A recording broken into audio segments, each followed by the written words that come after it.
जी hello दोस्तों, मैं हूं कमर सीमम। और दोस्तों, जिस तरह कि आप देख रहे हैं, मेरे साथ मौजूद हैं साजिद तार साहब। तार साहब, सबसे पहले तो आपकी बहुत बहुत शुक्रिया sir. My pleasure. Thank you, Chima sir. Thank you so much. Thank you sir. तार साहब, दो तीन बड़े इंपॉर्टेंट टॉपिक हैं आज। पहली बात तो ये है कि अमेरिका जो है वो भारत के साथ खड़ा हो गया है। और ये जो रिसेंटली इंडिया चाइना का मसला हुआ, जिसमें प्राइम मिनिस्टर मोदी अरुणाचल प्रदेश गए और वहाँ पे जाके एक टनल का इफ्तिताह करके आए थे, तो चाइना ने स्टेटमेंट दी कि नरेंद्र मोदी को वहाँ नहीं आना चाहिए था। तो जिस पे आज अमेरिकन ने कल ये कहा है कि ये इंडिया का एरिया है और इंडिया को हक है कि वो जिधर मर्जी जाए। तार साहब, ये बड़ी इंपॉर्टेंट डेवलपमेंट है। और दूसरा, तार साहब, अमेरिका आखिरकार इस बात पे राजी हो गया है कि गजा के अंदर सीज फायर की जाए, और वो सिक्योरिटी काउंसिल के अंदर एक रेजोल्यूशन लेके आ रहे हैं 5 महीने के बाद। और ये भी एक बहुत बड़ी डेवलपमेंट है इन सेंस कि गजा के लोगों को तो मार मार के उन्होंने जो है उनका कोई हाल नहीं छोड़ा, लेकिन एट द एंड शायद इस पे जरा डोमेस्टिक हमें सेंटीमेंट्स बताइएगा। क्या डोनाल्ड ट्रंप साहब की पॉपुलैरिटी ज्यादा है कि अब वो समझते हैं कि जो मुस्लिम वोट था या कि वो जो एक लिबरल वोट है, कहीं डोनाल्ड ट्रंप की तरफ ना चला जाए? जरा इस पे भी बात कीजिएगा पहले, तार साहब। चीमा साहब, सबसे पहले तो मैं वो सीला टनल के हवाले से बात करूंगा। कुछ चाइना को जो रिजर्वेशंस थी उस पर वो समझते थे कि उस टनल की वजह से ट्रूप्स जो है, ट्रूप्स का बॉर्डर पे फ्रंट पे आना जो है वो स्पीड अप हो जाएगा। उन्हें इतराज था। और दूसरा, आपने देखा होगा कि अग्नि 5 का तजर्बा किया गया और उसके बाद 10,000 ट्रूप्स मजीद बढ़ाए गए भारत की तरफ से। और दूसरी तरफ से कराकरम रीजन के अंदर उन्होंने वहां पे लाइव एक्सरसाइजेस की एंटी एयरक्राफ्ट अग्नि 5 का, जो उसको उन्होंने काउंटर करने के लिए। इन सारे अंडर गिवन सर्कमस्टांसेस। और फिर उसके बाद मैं एक और बात यहाँ पे ऐड करना चाहूंगा। आपको याद होगा कि शायद कुछ दिनों पहले अमेरिकन, हमने भी बल्कि बात की थी कि अमेरिकन इंटेलिजेंस ने कहा है कि जी इंडिया चाइना कॉन्फ्लिक्ट हो सकता है। और आज उनकी ये सपोर्ट करना, चीमा साहब ये जेहन में रखें कि इस वक्त अमेरिकन ये चाहती हैं कि उनकी जंगें कोई और लड़े। अब वो चाइना को भी, वो जिस जिस तरीके से वो भारत के करीब ज्यादा से ज्यादा आते रहे हैं माजी में, और अपना वो एक प्रेशर बिल्ड करने की कोशिश करते रहे, डिफेंस कॉन्ट्रैक्ट साइन करते रहे भारत के साथ, उसमें बिल्कुल ये क्लियर नजर आ रहा है कि अमेरिका ये चाहता है कि जो भारत है वो चाइना के गले पड़े और अपनी इकोनॉमी। और दूसरा सबसे बड़ी बात यह, दो चीजें मजीद ऐड करना चाहूंगा। वेस्टर्न सिविलाइजेशन को 8.4% इंडियन ग्रोथ भी जो है वो भी आंखों में खटकती है, वो भी खटकती है। और तीसरी चीज उसमें यह है कि जो डिफेंस में, खासकर डिफेंस को, जिस तरह अगले दिन गयाना ने 2 तैयारे खरीदे भारत से, भारत अफ्रीका में असला बेच रहा है। तो आप इस वक्त अमेरिका, जो भारत है वो अमेरिका का कंपटीशन बन चुका है। तो अल्टीमेटली आपको एक वार बेस इकोनॉमी हो, एक मिलिट्री इंडस्ट्रियल कॉम्प्लेक्स हो, तो उनकी उनकी दो ख्वाहिशात तो सामने नजर आएंगी कि एक तो एक तीर से दो शिकार किए जाएं, भारत को चाइना के गले डाला जाए तो चाइना की इकोनॉमी भी रुक जाए और भारत की इकोनॉमी भी रुक जाए, और जो इनके अपने हालात खराब हैं तो ये कैचअप कर जाए। तो ये एक उसी कड़ी का, मुझे एक उसी का एक पीस नजर आ रहा है कि आज इन्होंने कहा जी कि वो स्टेट इनकी, आप ये बताएं आप उसके खिलाफ कर क्या रहे हैं? आप कुछ, या तो अमेरिका को कहें ना कि यूनाइटेड नेशंस के अंदर रेजोल्यूशन पेश करें या फ्रंट पे आके खेलें। अब मैं उसमें थोड़ा सा ऐड करना चाहूंगा चीमा साहब, फॉरेन पॉलिसी के हालात ये हैं कि टोनी बिल्किन साहब को सरकारी जहाज मिला हुआ है और सरकारी पेट्रोल है, वो सारा दिन लेके ग्लोब के ऊपर घूमते रहते हैं। छठा ट्रिप है उनका इस वक्त मिडल ईस्ट का। जाके मोहम्मद बिन कासिम के पास कभी बैठ जाते हैं, कभी किसी के पास बैठ जाते हैं, लेकिन उसमें वो कहते हैं इन तेरों में अब तेल नहीं है। जिसका इजहार जो है पिछले दिनों में बर्नी सैंडर ने किया था। उन्होंने कहा कि जंग को फाइनेंशियली भी हम सपोर्ट कर रहे हैं, असला भी हम दे रहे हैं, लेकिन वो हमारी बात नहीं सुन रहे। अब उसकी एक रिसेंट मिसाल ये है कि रूलिंग पार्टी की जो सेनेट मेजॉरिटी लीडर हैं चक शूमर, उन्होंने आज से 2 हफ्ते पहले हाउस के फ्लोर के ऊपर खड़े होकर कहा था कि इस कॉन्फ्लिक्ट का जो सोल्यूशन है वो 2 स्टेट सोल्यूशन है। और जिसका बड़े बुरे तरीके से बेबी नेतन्याहू ने आगे से जवाब दिया है। और अब जो रिसेंट सिचुएशन ये है इंटरनल वॉशिंगटन डीसी में, कि जो रिपब्लिकन स्पीकर है वो बीबी नेतन्याहू को कांग्रेस में आके स्पीच देने के लिए इनवाइट कर रहे हैं। तो इस वक्त अमेरिका, जो कि अपने, मैं समझता हूं कि सदी के बदतरीन सियासी बहरान से गुजर रहा है, उसी तरीके से चीमा साहब, अब मैं समझता हूं कि वो जिस तरह आपको शायद माजी में मैं याद कराना चाहूंगा कि बीबी नेतन्याहू पिछली दफा कांग्रेस में स्पीच देने आए थे तो उस वक्त के सिटिंग प्रेसिडेंट बराक ओबामा ने बाइकाट किया था। अब पता नहीं कि हमारे जो अंकल बाइडन हैं वो आते हैं नहीं आते, लेकिन इसमें देखा जाएगा कि आगे मजीद इस पे क्या होता है। अब मैं दो इसमें जो मुझे इस हवाले से दो चीजें मुझे एतराज है। एक तो आज से 10 दिन पहले यहाँ पे जब फ्रेंच प्रेसिडेंट आए थे तो हमारे अंकल बाइडन ने उसके ऊपर कुछ स्टेटमेंट दी थी, लेकिन आइसक्रीम खाते थे। कौन आइसक्रीम खा रहे थे, एंजॉय कर रहे थे, साथ हंसियां निकल रही थी, तो उस गाजा की जंग की बात कर रहे थे।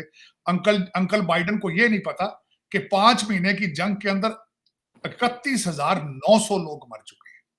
31,900 लोग जो है वो मर चुके हैं, जिनमें 27 लोग भूख से मर गए हैं, 73,500 लोग जख्मी हैं।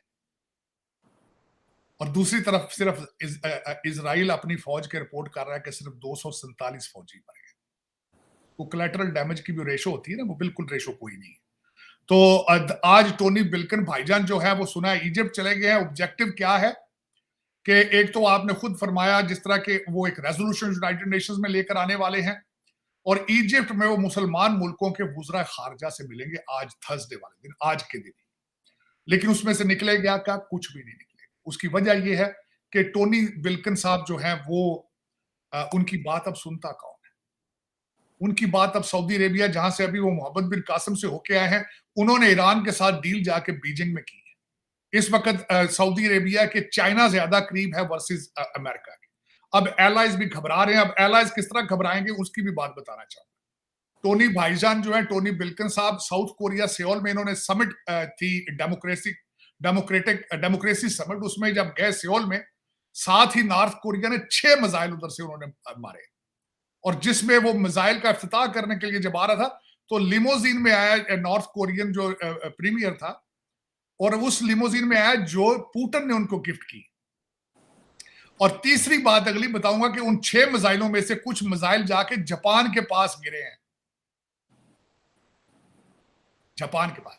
तो जब आपके फॉरेन मिनिस्टर के इस्तकबाल में नॉर्थ कोरिया 6 मिसाइल छोड़े और आप हंसते हंसते वहां से भाग जाएं खसियानी बिल्ली बन के, तो आपकी क्या वैल्यू है? हाँ, दुख ये है कि इन टोनी बिल्किन तो चले अमेरिकन मिलिट्री कॉम्प्लेक्स का, इंडस्ट्रियल कॉम्प्लेक्स का हिस्सा है, बोइंग के बोर्ड पे रहे हैं, ये तो शायद कोई चीजें बेचने के लिए वहां पे गए होंगे।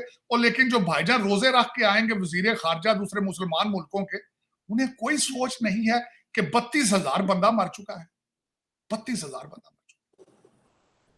और मुझे एक और अफसोस है, आज मैं इस चीज पे बल्कि आपके इसके प्रोग्राम के हवाले से कंटेस्ट करूंगा। कल इंतहाई एक इमेच्योर स्टेटमेंट आई है जेरेड कुशनर के हवाले से। उन्होंने कहा कि गाजा जो है वो वाटर फ्रंट प्रॉपर्टी है, यहां पे तो इन सब लोगों को नाइजर भेज देना चाहिए, ये जितने फलस्तीनी हैं इनको किसी दूसरे कॉन्टिनेंट में भेज दें, यहां हम हाई राइज बिल्डिंगें बनाएंगे। मुसलमानों पे 2 बिलियन मुसलमान हैं, और अभी तक फॉसल फ्यूल के सबसे ज्यादा जखायर इनके पास है। कल थप्पड़ मारा उन्होंने इनके मुंह के ऊपर। प्रॉपर्टी, ये वाटर फ्रंट प्रॉपर्टी, और नक्शे जारी किए गए हैं। कहते हैं कि पहली दफा बात नहीं हुई, 2022 में इजराइल ने इसका प्लान भी जो था कोई एक रिलीज किया था, लेकिन वो जेरेड कुशनर साहब हैं, वो उन्होंने कल परसों स्टेटमेंट दी है कि यहाँ पे ये वाटर फ्रंट प्रॉपर्टी है, यहाँ पे हाई राइज बिल्डिंगें बनानी चाहिए। हालांकि उन्हें भी सोचना चाहिए कि उनके जो सूसर साहब हैं उनकी हाई राइज बिल्डिंग के ऊपर इस वक्त वो जो आपको पता ही है कि $465 मिलियन का वो बांड मांग रहे हैं। और आज की CNN की खबर ये लगी हुई है कि ट्रंप कैंप से उन्होंने कहा कि how dare you look towards the Trump Tower. आप जाकर नए टावर बनाना चाहते हैं गाजा में, अपने यहाँ के टावर तो पहले देखेंगे इनका क्या मुस्तकबिल। लेकिन इसमें इनका नहीं कोई कसूर 2 बिलियन मुसलमानों का है जो ये सारा कुछ देख रहे हैं और मुंह दूसरी तरफ इंतशार का शिकार है, और कोई क्लियर लीडरशिप नहीं है इस वक्त। देखें, दो मुल्कों के अंदर एक मुसलसल कंपटीशन माजी में देखा जाता था मुस्लिम लीडरशिप के लिए, सऊदी अरेबिया एंड टर्की, दोनों की डायरेक्शन है, अजीब अजीब डायरेक्शनें हैं, अजीब अजीब किस्म की लीडरशिप है, बिल्कुल जिसको लीडरशिप कहना भी ज्यादती हो। और दूसरा, इस वक्त 2 बिलियन मुसलमान जो है, चाहे वो अपने मुल्कों के अंदर है तब भी ज़लीलो ख्वार हो रहे हैं, बाहर के मुल्कों में है तो तब भी वो ज़लीलो ख्वार हो रहे हैं। कोई उनका पुरसाने हाल नहीं है, उनका कोई पूछने वाला नहीं। लेकिन चीमा साहब, ये नई डेवलपमेंट है इस वक्त जो आप बात कर रहे थे। दूसरा, इस वक्त अगर भारत के हवाले से चीजें, इलेक्शन वहां गर्मा गर्मी चल रही है, और आज की जो सबसे बड़ी खबर आई है कि वहां पे केजरीवाल साहब को अरेस्ट कर लिया गया है शराब के, वहां पे लिकर के ठेके देने पे। पहले 2 लीडर उनके पहले ही जेल में थे, सूर्या और जय, लेकिन आज उनके ऊपर एक नई एलिगेशन लगा। पहली एलिगेशन तो मौजूद थी। साथ ही कांग्रेस ने उन्होंने अपने रिजर्वेशन का इजहार किया है कि हमारे जो अकाउंट हैं, जो कि तकरीबन उनके बल्कि उनकी स्टेट $16.32 मिलियन है, उनके $16 मिलियन हैं जो उन्होंने होल्ड कर लिए, जिसपे इस वक्त जो उनके कांग्रेस के लीडर हैं उन्होंने कहा कि 20% Indian they vote for us but we even then don't have ₹2 to spend on something. तो इसमें मुझे जब भी ऐसी चीज को देखता हूं तो मुझे साथ ही इलॉन मस्क जो है वो याद आ जाते हैं। खासकर उन्होंने आज से कुछ हफ्ता पहले एक ट्वीट किया था, उन्होंने कहा कि दुनिया के हर कंट्री के अंदर एस्टेब्लिशमेंट स्ट्रांग हो चुकी है, गवर्नमेंट स्ट्रांग हो रही है। जिस तरह मैं अब कांग्रेस के अकाउंट सीज कर लिए गए, अमेरिका के अंदर डोनाल्ड ट्रंप जो है उनको कहा गया $465 मिलियन आप जमा कराएं। अगर वो जमा कराते हैं तो उनके पास तो पैसे ही नहीं बचेंगे इलेक्शन लड़ने के लिए। इसी तरह का मिले जुले जो इजहार है वो कांग्रेस पार्टी भी कर रही है कि हमारे अकाउंट सीज कर लिए गए, हम इलेक्शन किस तरह लड़ेंगे। तो ये इस वक्त अगर देखा जाए, और साथ ही इसी एस्टेब्लिशमेंट जो अमेरिका के हालात थे, कल आपने देख लिया डोनाल्ड लू के की यहाँ पे इस वक्त एक पॉइंट इसमें हम डोनाल्ड लू की आप बात शुरू करने लगे, लेकिन मैं आपको थोड़ा सा पीछे लेके जाना चाहता हूं। आपने अभी थोड़ी देर पहले कहा जो डेमोक्रेसी समिट सोल में हुई, तार साहब, उसमें आपको पता है पाकिस्तान को इनवाइट नहीं किया गया, और दो दफा ये मैं आपसे चाहता हूं, इसमें जरा कमेंट करें। 2 दफा पाकिस्तान को इनवाइट किया गया, पाकिस्तान ने कहा हमने नहीं आना बिकॉज आप चाइना को नहीं बुलाते। और मेरी इंफॉर्मेशन ये है कि जब उस वक्त इमरान खान साहब वजीर आजम होते थे तो उनको इनवाइट किया गया, उनको कहा वीडियो पैगाम भेजें, तो उन्होंने कहा मैंने वीडियो पैगाम नहीं भेजना, हमें बनफ से नफीस बुलाएं तो तब आएंगे। कल डॉक्टर जयशंकर ने वीडियो पैगाम भेजा वहां पे, एक बात। और तार साहब, दूसरा, इसको बहुत सारे लोगों ने डिस्कस किया है पाकिस्तान में कि पाकिस्तान में नई हुकूमत बनी है, अमेरिकी सेक्रेटरी ऑफ स्टेट का फोन भी नहीं आया। प्रेसिडेंट तो दूर की बात, व्हाइट हाउस तो दूर की बात, सेक्रेटरी ऑफ स्टेट का फोन नहीं आया। सिर्फ और सिर्फ यहाँ पे जो अमेरिकी जो डिप्लोमेट बैठे हुए हैं, टॉप डिप्लोमेट, उन्होंने मुबारकबाद दी है। डेमोक्रेसी समिट पे ना बुलाना, डोनाल्ड लू ने जिस तरह कल बातें हुई हैं पाकिस्तान की, उन्होंने कहा है कि पाकिस्तान के इलेक्शन साफ और शफाफ हैं या नहीं, ये जब इंक्वायरी आएगी उसकी रिपोर्ट पे मबनी है। और तीसरी ये बात कि किसी ने मुबारक पाकिस्तान को नहीं दी। इस सिचुएशन में जरा डिस्कस करें आप ये सारी सिचुएशन जो मैंने बताई है, where are we standing. Cheema साहब, दर हकीकत आपको ये भी पता होना चाहिए कि इमरान खान साहब बेचारे अपने 3.5 साल वो भी इंतजार ही करते रहे, बल्कि उन्होंने बड़ा पर्सनल ले लिया था कि जो बाइडन उनको कॉल नहीं कर रहे हैं। उन्होंने बड़ा जोर लगाया था, लोगों ने बड़े बड़े पैसे लेके, जो सपोर्टर थे यहाँ पे, डोनर्स थे, जो सारे बड़ा जोर लगाते रहे हैं यहाँ टेक्सास से कि किसी तरीके से अंकल बाइडन जो है इमरान खान साहब से टेलीफोन पे बात कर ले, लेकिन उन्होंने नहीं की थी। देखिए, इसमें जो एक सबसे बड़ा इशू मेरे समझ में वो नजर आता है आपके योर फाइनेंशियल क्राइसिस। जब आपके फाइनेंशियल क्राइसिस हैं इतने बुरे तरीके से, वो समझते हैं हमने IMF को जो कह दिया कि आपके साथ डील करे, and they don't consider it's necessary कि आपके साथ डिप्लोमेटिक नॉर्म्स जो है उनको रेगुलेट किया जाए, वो they don't feel the need of it. इसमें मैं समझता हूँ कि ज्यादती है, लेकिन ये कि इस वक्त आप अपने रीजन में अगर देखा जाए तो, अगर चीमा साहब, हालांकि मेरे लिए यू आर आइसोलेटेड। आप इस वक्त जितने नेबर हैं आपके साथ, अफगानिस्तान है तो आप हालते जंग में हैं, ईरान आपके साथ, वो भी आपके साथ अभी 2 हफ्ते पहले आप एक दूसरे के गुत्थम गुत्था थे। भारत के साथ आप 2 नेशन थ्योरी से ही आगे ग्रो नहीं कर पा रहे। अब तीसरा कल जो अटैक आपके ऊपर हुआ है ग्वादर पे, तो ultimately you are not in a good term with China at the same time. तो 4 नेबर हैं, चारों के चारों आपके आइसोलेट, आप उनके साथ you are not in a good terms with them. तो जब आपके हालात लोकली और फाइनेंशियल क्राइसिस है, आप मुसलसल कर्जों की किस्तें देने के लिए कर्जे ले रहे हैं, तो फिर आपको वो क्यों करेंगे कामयाब? आपसे क्यों वो they will consider you important? ये सबसे बड़ी इसकी वजह यही है, और उसका अभी तक कोई हल सामने नजर नहीं आ रहा है बिल्कुल भी। आज भी डान पे जो सबसे पहली खबर है शहबाज शरीफ साहब की, तो उन्होंने IMF के हवाले से बात की है, लेकिन आप इससे आगे क्यों नहीं जा पा रहे? क्या वजह है? आप एक इंडस्ट्रियल रेवोल्यूशन के बारे में बात क्यों नहीं करते? आप आर्टिफिशियल इंटेलिजेंस की बात क्यों नहीं करते? आप स्मगलिंग को रोककर ट्रेड की बात क्यों नहीं करते? मैंने बड़ा ही रिसर्च की है कि आपके पिछले साल 2023 के अंदर 900 अटैक हुए हैं दो सूबों के ऊपर दहशतगर्दी के, दोनों के दोनों अफगानिस्तान से आए, क्योंकि सूबा बलूचिस्तान का बॉर्डर अफगानिस्तान के साथ और केपीके का बॉर्डर अफगानिस्तान के साथ। और मैंने जब उस पर रिसर्च की है तो मैं ये कंक्लूड करता हूं, उसकी एक सबसे बड़ी वजह आपकी स्मगलिंग है। उस स्मगलिंग में टेररिस्टों का आना जाना बड़ा आसान हो जाता है, क्योंकि आपके स्मगलिंग रोकने वाले अदारे मुंह दूसरी तरफ पर कर लेते हैं, पैसे ले लेते हैं। तो दर हकीकत हमारे आर्मी चीफ साहब ने आते ही एक दफा फैसला किया था कि हम स्मगलिंग को रोकेंगे, लेकिन उससे आगे बात चल नहीं सकी। लेकिन मैं आपको ये बताना चाहूंगा, जो मैंने इस पर रिसर्च की, आप स्मगलिंग को रोकने की कोशिश करें, दहशतगर्दी भी कंट्रोल हो जाएगी। लेकिन आप उसमें, आपकी स्टेट उस साइड पे इंटरेस्ट नहीं ले रही है। आपकी स्टेट जो है वो स्मगलिंग में इंटरेस्टेड है वर्सेस ट्रेड। ईरान से भी स्मगलिंग हो रही है, अफगानिस्तान से भी स्मगलिंग, आपकी इन दो स्टेटों के साथ रिलेशनशिप स्मगलिंग बेस्ड। तो वो उसमें आपके जो इदारे हैं उनको इस चीज का इल्म मौजूद है उनका। अफसोस वाली बात यह है कि आज मुझे पता चला है कि जब अटैक, आपने सबसे पहले तो ग्वादर पे एक उनकी कंटीजेंसी थी कि आप हमें एक आर्मी का पूरा ब्रिगेड बना के देंगे जो हमारी हिफाजत करेगा। जो मैं दुख वाली बात यह है कि ग्वादर जब उन्होंने कल अटैक किया है, 2 घंटे तक आप उनको कंट्रोल नहीं कर पाए। सिर्फ 8 बंदे थे, 8 बंदे आपके सेंसिटिव एरियाज के अंदर, और आपको पता है कि वहां आपके चाइनीज लोग वहां मौजूद हैं, आपके आपके अपनी एस्टेब्लिशमेंट के हाई रैंकिंग लोग वहां बैठते हैं, और वो काफी करीब तक जा चुके थे। 2 घंटे आप 8 लोगों को हैंडल नहीं कर पाए। It means you were ill prepared. तो ये आपको कई चीजों के ऊपर अपने आप को सीरियस लेने की जरूरत है। ये दूसरा अटैक है एक हफ्ते के अंदर अंदर, और मेरे ख्याल में आपको you have to speed up.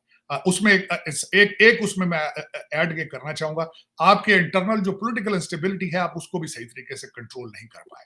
आप इस वक्त आज की जो बात है, जिस तरह मैं इमेच्योर स्टेटमेंट्स में सुन रहा हूं कि हमारे केपीके के चीफ मिनिस्टर साहब हैं, वो इस्लामाबाद मिलने आए, लेकिन कुछ 10 घंटे पहले उन्होंने कहा कि ईंटें मारेंगे जो करप्शन में इन्वॉल्व होंगे। और साथ ही सुना है कि आसफ जरदारी और कई आपके नून लीग के लोगों के ऊपर उन्होंने FIR कटवा के आए हैं अपने एरिया से, डेरा इस्माइल खान में। उन्होंने कहा कि आप इधर आओगे तो हम उधर जाके पकड़ेंगे। तो ये इस पे कमजोरी आपकी, मैं एस्टेब्लिशमेंट को ब्लेम करूंगा, ब्यूरोक्रेसी को ब्लेम करूंगा, कि जो अभी तक अपनी लाइंस को बता नहीं पाए, जिन्होंने अभी तक 9 फरवरी के लोगों को, 9 मई के लोगों को सजा नहीं दी। बिल्कुल सही कह रहे हैं तार साहब। जरा कमेंट कीजिएगा, इस वक्त पाकिस्तान में special investment and facilitation council की बड़ी बात हो रही है, और ये अभी एक इजलास भी आज वजीर आज़म ने डिस्कस किया है। इंडिया के अंदर ऐसे सेटअप नहीं है, पाकिस्तान के अंदर ये जो सेटअप है आपको पता ही है, हाइब्रिड है। इसमें फौज और सिविलियंस बैठते हैं, और कहा जा रहा है कि after the prime minister SIFC है, और देन कैबिनेट है। कैबिनेट की उतनी ताकत नहीं है जितनी SIFC की ताकत है। तार साहब, ये जो मॉडल है, ये पाकिस्तान को, जो आप बात करते हैं इंडस्ट्रियल रेवोल्यूशन की, आप बात करते हैं आर्टिफिशियल इंटेलिजेंस की, आप बात करते हैं कि हम जो कटिंग एज टेक्नोलॉजी लेके आए इस मुल्क में और तरक्की करें, ये SIFC कोई रास्ता दिखा सकती है, या कि ये समझें कि बस एक हाइब्रिड प्लस प्लस मॉडल हमारे पास आ गया और जैसे माजी में होता रहा वैसे ही होगा? आपको इसमें कोई उम्मीद नजर आती है कि फौज, क्योंकि ये भी तनकीद की जाती है तार साहब कि दुनिया में ऐसा कोई मॉडल नहीं है कि जिसमें फौज और सियासतदान मिल के बैठ के फैसले कर रहे हों। सो इस पे जरा बात करें कि ये शायद दुनिया इस वजह से भी हमें नॉन सीरियस ले रही है, लेकिन इससे आपको कोई उम्मीद नजर आ रही है? चीमा साहब, डेवलपिंग कंट्रीज के अंदर इस तरह के मॉडल मौजूद है। मैं इस पे थोड़ा सा आपको देखिए, बर्मा के अंदर इस तरह का मॉडल मौजूद है कि आर्मी जो है वो पावर शेयरिंग करती है, या उनकी परमानेंट लेजिस्लेशन में सीटें हैं उनकी। और अफ्रीकन कंट्रीज हैं, कई ऐसे कंट्रीज हैं जहां पावर शेयरिंग होती है, क्योंकि देखें ਤੁਹਾਨੂੰ ਅਫਰੀਕਾ ਨਾਲ ਹੀ ਬੁਲਾਤਾ चीमा साहब, हालात ਅਸੀਂ ਨਿਊਕਲੀਅਰ ਵੈਪਨ ਲੈ ਕੇ ਬੈਠੇ ਆ, ਐਡਾ ਮੁਲਕ ਹੈ ਤਾੜ ਸਾਹਿਬ, ਤੁਸੀਂ ਕਹਿ ਰਹੇ ਹੋ ਬਰਮਾ ਤੇ ਅਫਰੀਕਾ। ਨਹੀਂ ਚੀਮਾ ਸਾਹਿਬ, ਤੁਸੀਂ ਮੈਂ ਇੱਕ ਵੇਖਿਆ ਤੁਹਾਨੂੰ ਆਦਤ ਪੈ ਗਈ ਥੁੱਕ 'ਚ ਪਕੌੜੇ ਤਲਣੇ ਦੀ, ਤੇ ਤੁਸੀਂ ਉਹੀ ਤਲ ਰਹੇ ਹੋ। ਮੇਰਾ ਮਕਸਦ ਹੈ $85 ਬਿਲੀਅਨ ਖਾ ਗਏ ਔਰ ਅਡਕਾਰ ਵੀ ਨਹੀਂ ਮਾਰ ਰਹੇ ਤੁਸੀਂ, ਮੈਨੂੰ ਤੇ ਗਿਲਾ ਤੁਹਾਡੇ। ਵੇਖੋ ਨਾ, $85 ਬਿਲੀਅਨ ਲਾ ਕੇ ਤੇ ਤੁਸੀਂ ਸੋਚ ਲਓ ਕਿ ਤਰੱਕੀ ਵਾਲੇ ਪਾਸੇ ਜਾਣਾ, ਹੁਣ ਅੱਗੋਂ ਨਹੀਂ ਕਰਦੇ, ਲੇਕਿਨ ਤੁਸੀਂ ਅਡਕਾਰ ਵੀ ਨਹੀਂ ਮਾਰਿਆ $85 ਬਿਲੀਅਨ ਖਾ ਕੇ। ਕਰਜ਼ੇ ਆਪਕੇ, ਤੁਹਾਡੇ ਕਰਜ਼ੇ $85 ਬਿਲੀਅਨ ਦੇ। ਤੇ ਮੈਂ ਅਫਰੀਕਾ ਨਾਲ ਨਾ ਜੋੜਾਂ ਤੇ ਹੋਰ ਤੁਹਾਡਾ ਕੀ ਖਿਆਲ? ਤੁਹਾਨੂੰ ਮੈਂ UAE ਨਾਲ ਜੋੜਾਂ, ਤੁਹਾਨੂੰ ਮੈਂ ਕਤਰ ਨਾਲ ਜੋੜਾਂ? अच्छा चीमा साहब, उसमें जो मैं समझता हूँ जो मॉडल है, देखिए आज अब मैं खासकर जो जमहूरियत को देखता हूँ, आज मैं इसी डेमोक्रेसी पे आज बात कर रहा था। बांग्लादेश में कौन सी जमहूरियत है? वहां भी हालात यही है। आप मुझे ये बताइए, इजिप्ट में अगले दिन इलेक्शन हुआ, वहां कौन सी जमहूरियत है? कोई जमहूरियत नहीं। पुतिन ने इलेक्शन लड़ा, 88% उसने ले लिए हैं वोट, और 2030 तक वो रहेगा आगे। पीटर द ग्रेट था, उससे ज्यादा भी टेन्योर जो है वो पुतिन आगे चलाएगा। यहाँ पे जहां पे ओबामा 12 साल से एस्टेब्लिशमेंट को कंट्रोल करके बैठा है, तो जमहूरियत किधर है? मेल इन वोटिंग हुई है पिछली दफा। आधा कंट्री अमेरिका, जहां 250 साल की जमहूरियत की हिस्ट्री है, वहां पे आधा कंट्री कहता है कि हमारे साथ धोखा हो गया। डोनाल्ड ट्रंप अभी भी कह रहा है कि जी ये पिछले फेक इलेक्शन था, जबरदस्ती इन्होंने मुझे हराया। तो जमहूरियत आप अगर कहें ना, तो वो पहले तो मैं, बिकॉज मैं स्टूडेंट हूं पॉलिटिकल साइंस का, true definition of democracy is a fiction. आप कहते हैं फरिश्ते पिक करने हमने, और वो गलती कर ना सके, उनका कोई स्कैंडल ना हो, कोई कुछ ना हो, किसी लड़की से बात भी ना करें, किसी बंदे से भी बात ना करें, वो फरिश्ते बन जाए, इट इज नॉट पॉसिबल। और तीसरी बात ये है, मैं कहूंगा बहुत अरसा पहले किसी ने कह दिया था कि वोट, मेरे ख्याल में उसने वो नाम बोल रहे जिसने कहा था, वोट डालने वाले से वोट गिनने वाला ज्यादा ताकतवर होता है। वो कोट किसी बड़े स्ट्रांग आदमी ने कहा, तो ये, और आज से 100 साल पहले उसने कहा। आज की बात सुन ले, पुतिन के बारे में वेस्ट आज क्या सोच रहा है? जब इस दफा पुतिन ने इलेक्शन जीता है, एक ऐसे मैंने पढ़ा जिसके बारे में लिखा है कि successor of Putin, Putinism is a subject of Putinism. अब कहते हैं पुतिन चला भी जाएगा तो उसने कई ऐसे पीछे अफसर या लोग तैयार कर लिए हैं जो उसकी आइडियोलॉजी को लेकर आगे जाएंगे। पुतिन ने अगले दिन अपनी स्पीच के अंदर 3 चीजें, आपने अगर चले बात की, मैं आपके देखने वालों को थोड़ा एजुकेट करना चाहूंगा। जो अगले दिन जो पुतिन ने अपनी विक्ट्री स्पीच दी है, उसके अंदर उसने कई चीजें बड़ी सख्त कही हैं। एक तो उसने कहा कि यूक्रेन की जंग के अंदर फ्रेंच स्पीकिंग और ब्रिटिश स्पीकिंग लोगों के एक्सेंट हमने सुने हैं। इसका मतलब है कि नेटो सोल्जर्स आके फिजिकली लड़ रहे हैं। एक तो उसने बहुत बड़ी एलिगेशन लगाई नेटो के ऊपर। दूसरा उसने ये कहा कि मैं मजीद एरियाज लेकर यूक्रेन के एक लार्जर बफर जोन बनाना चाहता हूं, कई 100 मील का बफर जोन बनाना चाहता हूं, क्योंकि ये हमारे रशियन मेनलैंड के ऊपर वहां से हमले कर रहे हैं। We have to protect our Russian mainland. तीसरी सबसे बड़ी वार्निंग जो उसने दी है, उसने कहा इस वक्त सबसे ज्यादा रशिया का नुकसान हो रहा है सैटेलाइट्स के जरिए। जो अमेरिकन और दूसरे सैटेलाइट्स हैं, वो सारी जी, ताड़ साहब बात कर रहे थे डेमोक्रेसी के हवाले से, और उसमें डेमोक्रेसी जो रशिया के हवाले से बात कर रहे थे कि क्या डेवलपमेंट्स जो हैं वो हो सकती हैं, और क्या चल सकता है। और यूक्रेन के हवाले से बात कर रहे थे कि वो बफर जोन क्रिएट करना चाह रहे हैं। तारड़ साहब ने हमें ज्वाइन कर लिया है, अभी थोड़े ही मोमेंट्स में वो ज्वाइन कर रहे हैं। तारड़ साहब, जी जी तारड़ साहब। जी चीमा साहब, वो मैं कह रहा था कि पुतिन साहब ने अपनी विक्ट्री स्पीच में कहा था कि हमारे लिए सबसे ज्यादा इस वक्त जो डेंजरस चीजें हैं वो सैटेलाइट्स हैं। उसको अमेरिका और वेस्ट जो इंफॉर्मेशन यूक्रेन को देता है, तो वो हमारे लिए खतरनाक है। तो उसका उन्होंने धमकी दी। उन्होंने कहा कि we will use atomic assets in the space, जो कि इस वक्त 2 दफा सोचने पे मजबूर है। इस वक्त वेस्ट परेशान है उसके मामले में। वैसे भी वेपनाइजेशन ऑफ स्पेस का बड़ा मसला है ये, जी। और उन्होंने कहा कि हम अपना एटॉमिक रिएक्टर बनाएंगे स्पेस के अंदर।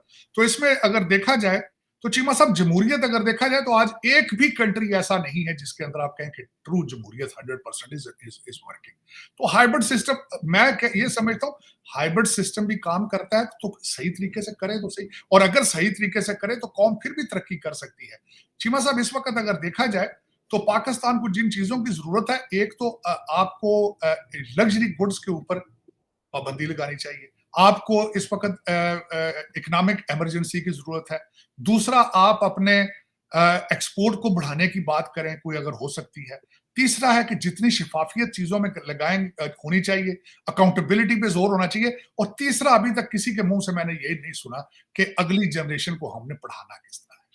इनको जिहाद की फेज से निकालकर मेन स्ट्रीम आर्टिफिशियल इंटेलिजेंस पे किस तरह लेकर जाना है, उसके बारे में कोई भी बात नहीं कर रहा है, जो कि अफसोस वाली बात है। और इसी से लोग बेजार होकर कंट्री छोड़ छोड़ के भाग रहे हैं बाहर, क्योंकि वहां पे तालीम का भी फुकदान है। और दूसरा, मैं फिर यहाँ कोड करना चाहूंगा, पाइड के चेयर जो जिनकी मैंने इंटरव्यू का रेफरेंस दिया था, उन्होंने कहा पाकिस्तान के अंदर एक भी यूनिवर्सिटी मौजूद नहीं है, क्योंकि यूनिवर्सिटीज का सबसे पहला जो काम होता है रिसर्च करना। सॉल्यूशंस निकालने। और इस वक्त पाकिस्तान में एक भी यूनिवर्सिटी ऐसी नहीं है जहां पे रिसर्च हो रही। तो अफसोस वाली बात ये, फिर आप ये जो इस वक्त मुक्तदर लोग हैं, ये उनका फर्ज बनता है कि इन चीजों पे तवज्जो दें। अपने बच्चों को लंदन पढ़ा के, ये जो 250 मिलियन लोग यहाँ बैठे हैं बेचारे, इनके बच्चों की भी बात की जाए। और इस वक्त जो मैं मुसलसल ये बात करता हूँ बार बार, चीमा साहब के आपकी महंगाई को, आपके इन्फ्लेशन को कंट्रोल किस तरह किया जा सकता है? भारत से ट्रेड किया जाए, ईरान से ट्रेड किया जाए, अफगानिस्तान से ट्रेड किया जाए। अब भारत के साथ आपके इश्यूज अपनी जगह पर हैं, लेकिन चाइना और भारत का ट्रेड हो रहा है, अमेरिका और चाइना का ट्रेड हो रहा है, तो ट्रेड को बढ़ाने की कोशिश करें। और दूसरी ये बात है कि टू नेशन थ्योरी ठीक है, आपने 76 साल पहले थी, लेकिन आप कुछ अरसे के लिए उसकी दुकान बंद करके मूव ऑन करने की कोशिश करें। ये मैं हमेशा ये कहता हूं कि वक्त के साथ साथ जरूरतें तब्दील होती हैं, सोच भी तब्दील होनी चाहिए मेरे ख्याल में। तार साहब, मैं एक आखिरी क्विक क्वेश्चन आपसे करना चाहता हूं, और वो, आप भारत में गए हुए थे, जैसे अभी बातें चल रही हैं कि मैं ये सवाल पूछना चाहता हूं कि जैसे ये कांग्रेस के साथ या आम आदमी पार्टी के साथ, और कल आपको पता है कि वहाँ कांग्रेस में, अमेरिकी कांग्रेस में भी इंडिया की बात हुई है, और यहाँ पे इवन के वो उस कांग्रेस में ये डिस्कस किया गया कि वहाँ CAA के ऊपर क्वेश्चन हुए। तार साहब, आपको क्या लगता है, नरेंद्र मोदी साहब का जो वापस आना is must for India's growth? क्या अगर नरेंद्र मोदी वापस आते हैं तो ही इंडिया की ग्रोथ है? क्या इंडियन एस्टैब्लिशमेंट ये सोच चुकी है या प्लान कर चुकी है, तार साहब, कि अगर नरेंद्र मोदी नहीं आती तो भारत की जो तरक्की है उसका पहिया रुक सकता है? जो कॉन्टिन्यूटी ऑफ पॉलिसीज होती है तारड़ साहब, जब भी कोई गवर्नमेंट होती है, अब 10 साल वो रहे, 10 साल में उन्होंने बहुत ट्रांसफॉर्मेशन की, 250 मिलियन लोगों को पॉवर्टी से निकाला, and that was multi dimensional poverty, ये स्टैटिस्टिक्स बताए जाते हैं। क्या नरेंद्र मोदी का आना ही भारत की तरक्की है?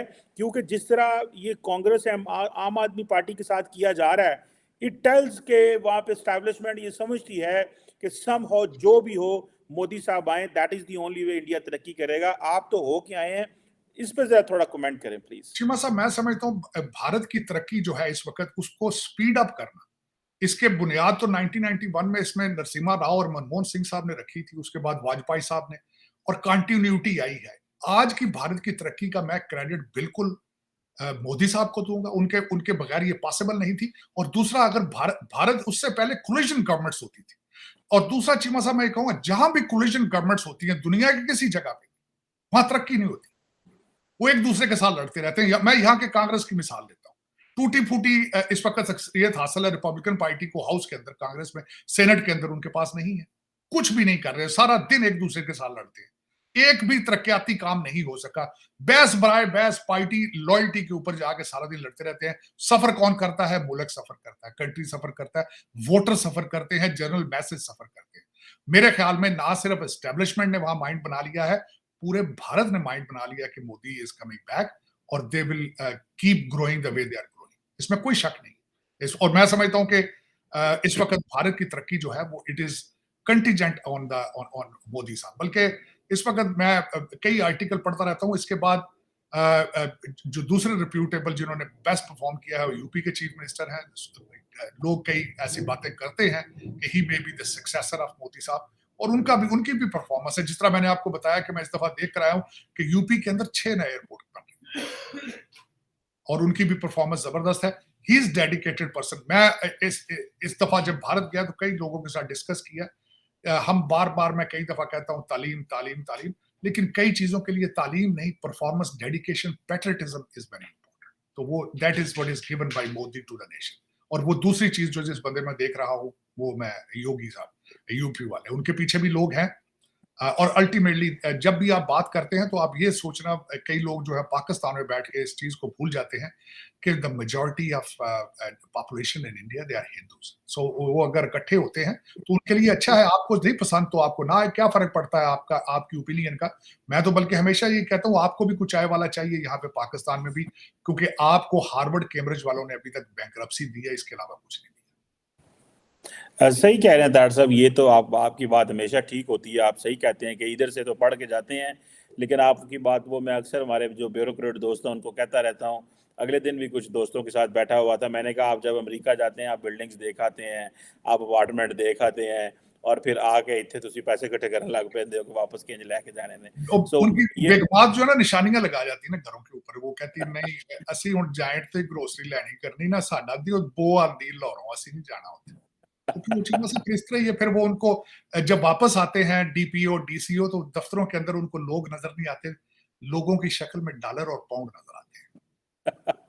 सही कह रहे हैं तार साहब, लेट्स सी। लेकिन तार साहब बहुत सारे एक फैक्टर ये भी है जो इंडिया की एस्टैब्लिशमेंट कर रही है, जिस तरह पाकिस्तान के अंदर एस्टैब्लिशमेंट ने इमरान खान को दबाया और सेंटीमेंट अवाम जो है वो इमरान खान के साथ थी। सो जिस दिन इलेक्शन होया तो विच इमरान खान है, ये ना हो कि नरेंद्र मोदी अपोजिशन को इतना दबाएं कि सिंपैथी फैक्टर वहां पे भी उभर जाए।